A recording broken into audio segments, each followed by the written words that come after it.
But as I was saying, people, a lot of things going on. I know y'all trying to think to yourself, like, what does this have to do with prophecy? A lot. Prophecy has a lot to do with paying attention to, whether you want to believe it or not. Spiritual discernment has a lot to do with prophecy. You know, but during this time period, I'm spreading the gospel to whoever willing to listen, because I'm like on fire at this time. Like, I just got the word and God then revealed it to me. He then gave me understanding of it. So I'm trying to reach every soul I can. But my house is still kind of in turmoil. Slowly but surely, things are coming back. You know, I'm wondering why, like, I keep clearing the house, but I'm still going through the same battles. But at the same time, while I'm going through spiritual battles, I'm still having to reach other souls. And it's crazy. You know, but I was talking about the warnings I got. You know, God talks to you people in regards to people and many things. He used many tools to reach you. A lot of things, a lot of times, a lot of people ain't trying to hear his voice because you're not seeking after the truth. You're not seeking after God. You're not reaching for his garment. That's why a lot of y'all don't understand how to talk and hear God's voice. It's a lot of preachers this day and age that don't hear from God. They don't. I ain't even called to preach the gospel. Just doing it.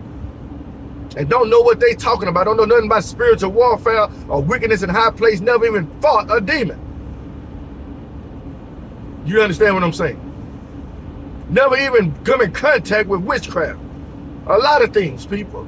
There's a lot of rookies out there. Well, I can tell you this. I'm not a spiritual rookie. No matter where I go, I see it. I see spiritual wickedness in high places. But anyway, I'm getting off track. You know, so my marriage is just can't get, no matter what I do, my marriage would not get right. But it's so many outside of influences. One thing you're going to realize about witches, they work in packs. They work in covens. They will try to destroy your home. If it's one, there's another one nearby. But long story, let me fast forward. I gave you some backstories. So it gets to the point where everything's falling apart again. This is my third house. You know what I'm saying? Fourth house I've been in. I've moved from one house, moved to another house. Now I'm at this other house, and I'm still going through the same thing, still fighting the same demons. I'm like, what am I doing wrong? I'm trying my best, you know,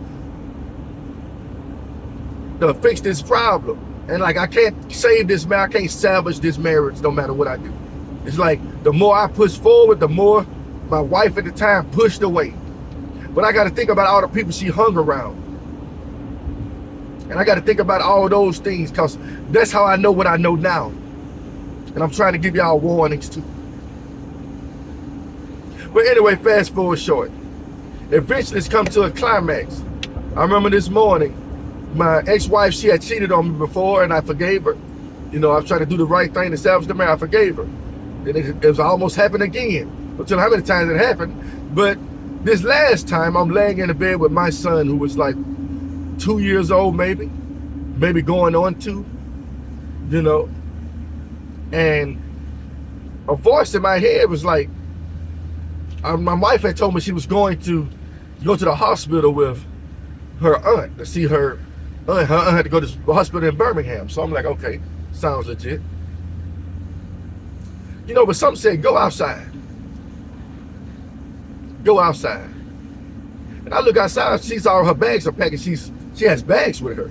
And she's sitting across the street at the neighbor's house. And I'm like, what's going on? I said, what you doing? I said, come here. I remember it was raining and storming that morning. And I'm like, what's going on? I'm like, why are you over there? She gave up some excuse. So before I knew it, I snatched the phone from her hand. And I was like, what's right? She just went off berserk, went mad. I was mad too. Give my phone back, this and that. I'm like, man, I ain't give you this phone back. Like, something just said, snatch the phone from her. Never once have I took the phone from her and did anything like that. But this time I did. And I didn't look at it. But the way she was getting offensive about it, I was like, man, whatever. She was like, I'm finna call the police on you. I'm like, I don't care, call the police. I'm mad now. You know, so I leave walking. I was like, I'm not finna go to jail for this. So I leave walking. Her mom's in the background. So I think she's the one that called the police because I had her phone. So she called the law. But I left. And I ain't going to jail. Now this is the part I don't know if it was God or if it was the devil. I'm gonna be honest. I don't know. But some said go back. Said go back. But as I'm going back, I'm looking through the phone, I'm seeing she's contemplating to meet up with someone. Someone's gonna pick her up. And she was gonna leave. And anger got the best of me a little bit. So I come back, I'm mad, and she was like, give my phone back. I'm like, no, I'm not giving you your phone back. She started hitting me a few times. I resisted a little bit. I pushed her a few times. I pushed to get off me. And then eventually, I'll tell you what happened. I can't lie. I got to tell this story the whole way. But next thing you know, my hands were all around her neck and I was choking her. Like I almost killed her. She couldn't breathe.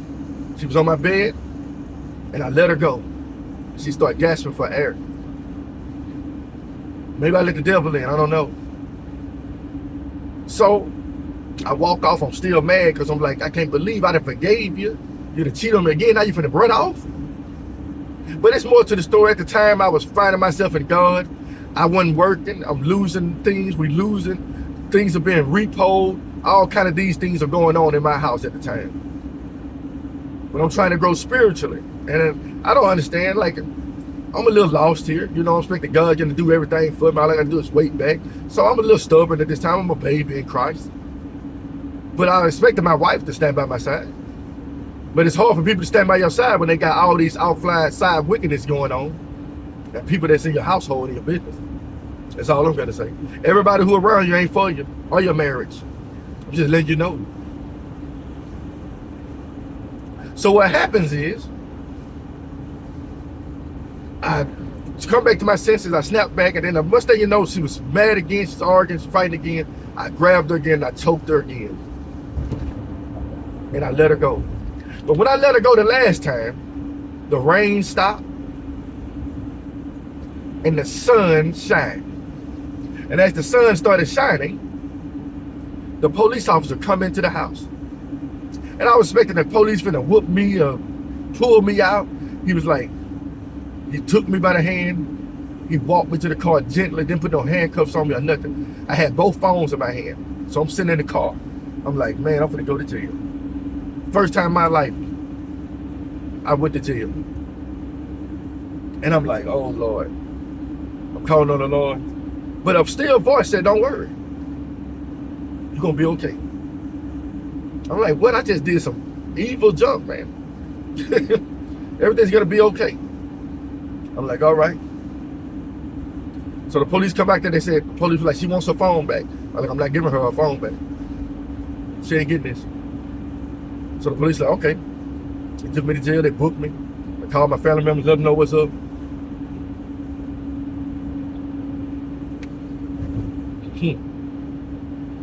This is a hard subject for me to talk about. I told them what's up, they like, Houston Jr. in jail. Because I'm not that type. I've never been in trouble like that. In school, I got in fights and stuff like that, but I'm not really the troublemaker type. I'm not really somebody That's why I know everybody's capable of everything. I don't put nothing past nobody. I don't put nothing past myself. But this happened, something I thought would happen, happened. So I'm in jail and I'm in there and I called my brother and them and they was like, I told my family, they were like, we're gonna get you out. The weird thing about it is, that same day, that night, my brother came to pick me up and the police told them, he said he ain't going nowhere. And I never told nobody that. But anyway, so I finally get in touch with my sister. I was like, they told me, they said, somebody paid your bill, so you'll be getting out this to such and such time. So the bondsman told me this. And he was like, you can't go back to your house. They got a restraining order against you. They got a restraining order against you. I'm like, what? I can't believe this, man. I'm gonna lose my family. I can't believe it. I gave my life to the Lord, and I'm gonna lose my family. God, this one, I don't remember this being part of the plan. I thought I was supposed to always win. I thought I was supposed to be on green pastures and stuff. That's what I'm thinking in my head, like, what? How did we come from this after I gave my life to the Lord? How is this happening? I'm asking God all kind of questions. But he assured me everything's going to be okay. So I get out, the police, the bondman, my sister's going to, I call my sister. She says she's going to meet me at a certain service station. She has to drive from Huntsville to there. Right? So I had to go by my house and get my things. But I couldn't go, so the bondsman, I'm going to take you by there. They're going to let you get your stuff. So I come back. I didn't see my ex-wife. I didn't see her. But I saw her family members and everybody just out there like, you ever see a celebration spiritually that you're gone? That's what I saw. Like, good riddance to you. That's what I got. That's the vibe I got. And I can see my son. But I didn't see my daughter. I can see my son. And I'm crying. And I can't remember if she brought him to me or not, but I remember she told me, she was like, the mother came to me, was like, it's over now. Everything's going to work out. Like, it's over now. The battle is won. It's over between y'all. Julie's going to be okay. You're going to be okay. Y'all going to be all right. Y'all going to go y'all separate ways and everything's going to work out. And that touched me some kind of way. I'm like, who the hell are you? How you know the end? How you know what's going to happen? But I couldn't, I was already in trouble. So I was like, all right, I hugged her. And I go to a service station. And I ain't have no dollars or no money on me. I was broke. I wasn't working at the time. I'm broke. All I got is the clothes on my back. In half a mile, use the left 2 lanes to turn left onto F.O.C. Beach Express. Like, ding dong, we finally got this God-fearing man out of this house. Think it's a game. I don't care how strong you are in Christ. There are some battles that you have to go through and you have to lose in order to grow strong. So I'm sitting there outside. Use the left 2 lanes to turn left onto F.O.C. Beach Express. My sister showed up at a service station, but before I get there, the buzzman like, you got any money? I'm like, no, I'm broke, man. He shot me like $40. I'm like, whoa, I ain't never seen a buzzman get your money. This is something new to me. So I'm sitting there, he dropped me off, and I went inside. I told the people at the cash register, I said, I'm waiting on my ride to come up. I'm gonna park down here. I'm gonna be out to the back with all my stuff. They're like, okay, cool, good. Everything was so smooth. From the moment I went to jail, everything was smooth. Continue on F.O.C. Beach Express for 9 miles. Man, I thought this was gonna be the hardest thing known to man. Right? So I'm sitting there and I ain't got nothing but time. I'm spiritual now, so I'm just communing. I'm trying to listen to God's voice. And then all of a sudden, I couldn't think no more. A voice just plagued my head. And it constantly kept saying the same thing. Houston. Everybody who played their part in your marriage falling, I got them. You're like, something's gonna happen. He's like, I got them. You see, that's when I learned the concept of what God put together, let no man put asunder. And when you play your part in touching what God wants, you bringing on yourself more destruction than you think. So this always rung in my head because he talked to me for hours. It took my sister 3 hours to come get me. So for 3 hours, the Lord just talking to me, flooding my head. Everything's gonna be okay. This, that, all kind of prophecies and stuff. In regards to the people that wronged me. I never told too many people that, but I told a few. You know, worst time of my life. So in a matter of years, people started dying. One of her aunts died. The aunts used to hang around all the time. And uncle, both of them died. And I heard about it, I'm like, there ain't no way. The Lord told me something was gonna happen. I don't want to expect this. I wasn't expecting nobody to die. But at the time I was angry too, so I'm like, it is what it is. So the next year, another aunt dies. I'm like, what? What in the world is going on here? I'm like, everybody that tried to tear my marriage apart and played their part, they dropping like flies. And I'm like, what in the world is going on? I'm like, man, this can't be God. Why would God tell me something like this? I didn't wish no hell on nobody.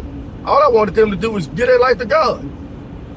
But in this case, that wasn't the solution. That wasn't the solution that God had dictated. That's not what's in his judgment. His judgment was to take them away. The best way he knows how, according to his will. So people, let me tell you something. Some people live and some people die. And some people die because the Lord has ordained it. You don't want to hear it? I don't care. It's the truth, people. Read the Old Testament. Samuel, in regards to Eli and his kids. And the Lord told Samuel, they're gonna die. Him and his kids. And they did. So I'm reading scripture and stuff like this happened in my life. I'm like, what in the world is going on, Lord? And then people wonder why I teach the way I teach, because I want you to be careful. So long story short, as time comes here, I was like, my ex-wife was like, come up, I want to work things out. Her mother was still living at the time. She was sick, in a sick bed. She couldn't walk no more. She had to use a cane. She could barely walk. She was very sickly. And I go back up to Alexander City. I stay with somebody, and I'm like, hey, let's try this one more time. It's been about 3 years now. But I was like, I'm going to try this one more time. Try to get my family back. So I'm up there, all kind of crazy stuff going on, but come to find out it was a hidden meaning why I came up there, but all this irrelevant. Let me fast forward a little bit. So we moved from the house we was at to somewhere else. We moved to Columbus. And I'm over there, everything's falling apart. It's like me and my ex-wife just back at it again, fighting, arguing. I'm like, man, this is crazy. And I'm talking to my daughter, and she was like, Dad, I don't want you to go. I was like, it ain't really up to you. You know, I was like, I don't want to go either. But here's what it is. You know what I'm saying? She's crying, I'm crying. I spent a lot of time bonding with her around this time period. Like, I'm real close to my daughter, more close to my daughter than my son. Because I didn't indulge her. I gave a lot of information to her. She was like my angel, somewhat to say. But I remember her mom got real sick, and we had to call the ambulance. And the Lord said, Houston, go in there and talk to her.